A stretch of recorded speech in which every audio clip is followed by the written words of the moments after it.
OSS ఫర్టిలిటీలో test treatments therapies అన్ని scientifically design in the good hands of science. Mummy daddy అవ్వాలంటే OSS కి call చేయండి.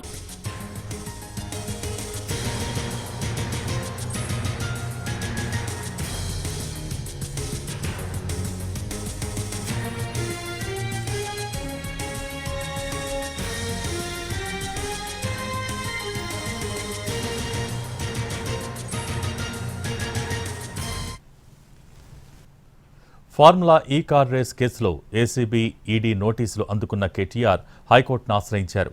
హైకోర్టులో lunch motion petition వేశారు. Lawyer సమక్షంలోనే తనను విచారించాలని ఆయన కోరారు. కేటీఆర్ లంచ్ మోషన్ పిటిషన్ను హైకోర్టు అనుమతించింది. దీనిపై మధ్యాహ్నం విచారణ జరగనుంది. అయితే గతంలో అవినాష్ రెడ్డి ఇదే తరహా పిటిషన్ వేసినప్పుడు తీర్పు విషయాన్ని ప్రస్తావించారు న్యాయమూర్తి. అయితే పార్థివాలా కేసులో లాయర్స్ను అనుమతించిన విషయాన్ని కేటీఆర్ లీగల్ టీం ప్రస్తావించింది. దీంతో ఆ రెండు తీర్పు కాపీలు పిటిషన్తో జత చేయాలని ఆదేశించారు న్యాయమూర్తి.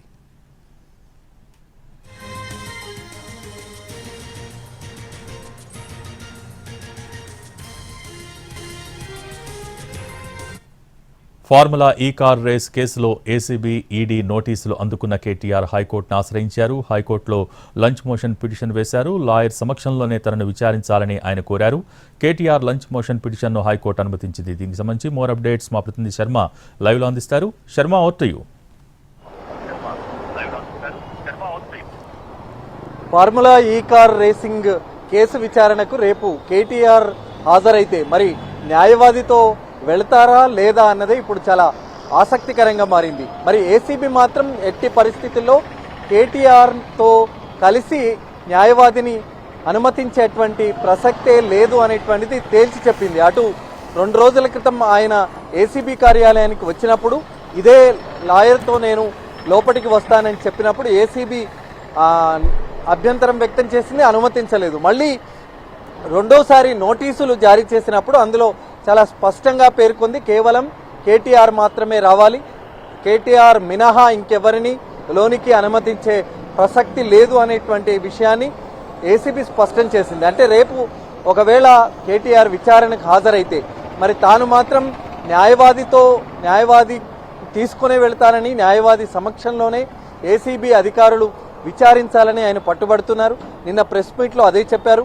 ఇవాళ లంచ్ మోషన్ పిటిషన్ దాఖలు చేశారు.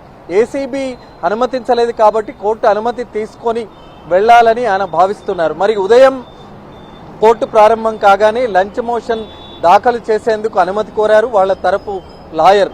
ఆ సమయంలోనే న్యాయస్థానం ఒక విషయాన్ని చాలా స్పష్టంగా చెప్పింది. వైఎస్ వివేక హత్య కేసులో నిందితుడిగా ఉన్న అవినాష్ రెడ్డి కూడా సిబిఐ కార్యాలయంలో సిబిఐ అధికారుల విచారణకు వెళ్లేటువంటి సందర్భంలో లాయర్ అనుమతి కావాలని కోరినప్పుడు ఒక తీర్పు వెల్లడించాను, 35 పేజీల తీర్పు కాపీ ఉంది, దాన్ని కూడా జత చేయాలని ఆయన చెప్పారు.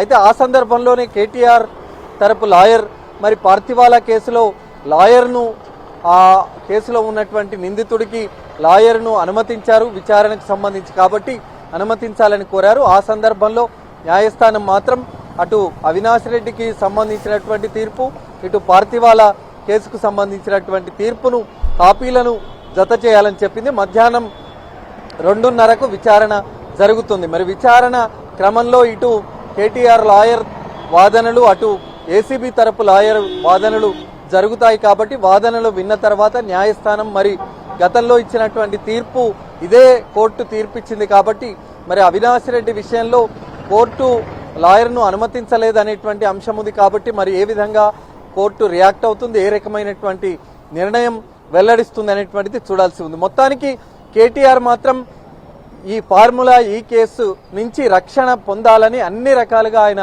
భావిస్తున్నారు, అన్ని మార్గాలను వెతుక్కుంటున్నారు. ఇవాళ ఏసీబీ ముందుకు 2వ నిందితుడిగా ఉన్న అరవింద్ కుమార్ హాజరయ్యారు. విచారణ జరుగుతోంది. కేటీఆర్ ఆదేశాల మేరకే తాను పూర్తిగా ఈ నిధులను బదలాయించాను అనేటువంటి విషయాన్ని చెప్తున్నారు. కాబట్టి మరి కేటీఆర్ పైనే అరవింద్ కుమార్ వేశారు. ఈ ఫార్ములా ఈ కార్ రేసింగ్ వ్యవహారం పూర్తిగా కేటీఆర్ కనుసైగల్లోనే జరిగిందంటున్నారు. కేసీఆర్ ఆదేశాల మేరకే నిధుల బదలాయింపు జరిగిందని చెప్తున్నారు. కాబట్టి ఇప్పుడు కేటీఆర్ఏ చాలా కీలకమైనటువంటి వ్యక్తి. మొదటి నిందితుడిగా ఉన్నటువంటి కేటీఆర్ రేపు హాజరైతే గనక మరి న్యాయవాది సమక్షంలో విచారణ జరుగుతుందా లేదా అన్నది హైకోర్టులో వాద ప్రతిపాదనలు విన్న తర్వాత న్యాయస్థానం ఏం చెప్తుంది అనేటువంటిది మనం చూడాల్సి ఉంది. భోగి. Thank you Sharma.